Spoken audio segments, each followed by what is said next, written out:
சேர்ந்த உதயகுமார் அவர்கள் தான் ரூபாய்க்கான அந்த சின்னத்தை வந்து வடிவமைச்சிருக்காங்க.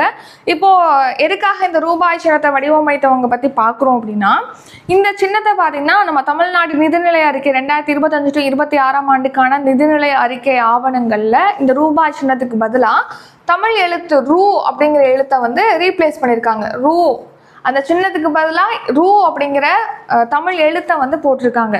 ஸோ அந்த சின்னத்தை வந்து எடுத்திருக்கீங்க, இது ஒரு தேசிய சின்னம், இதை நீங்கள் அகற்றிருக்கீங்க அப்படின்னு சொல்லிட்டு நிறைய பேர் வந்து குற்றச்சாட்டிட்டு வராங்க. ஸோ இப்போது அதனால தான் இந்த ரூபாய் சிம்பிள் பற்றி பார்க்குறோம்.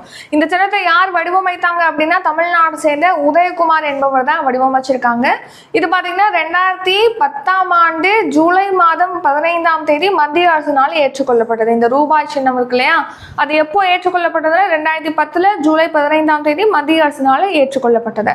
இந்த ரூபாய் அப்படிங்கிறதுக்கான மீனிங் என்ன அப்படின்னா வெள்ளியால் செய்யப்பட்ட அல்லது வேலைப்பாடு நிறைந்த வெள்ளி நாணயம் அப்படிங்கிறதா ரூபாய் அப்படிங்கிற சொல்லுக்கான பொருள். ஸோ இது வந்து ருப்பியா அப்படிங்கிற சமஸ்கிருத வார்த்தையிலேருந்து ஏற்படுத்துது. அதாவது இந்த ருப்பியா அப்படிங்கிற சமஸ்கிருத வார்த்தைக்கும் இந்த ரூபாய் அப்படிங்கிற வார்த்தைக்கும் தொடர்பு இருக்கு அப்படின்னு சொல்லிட்டு தெரிவிக்கிறாங்க.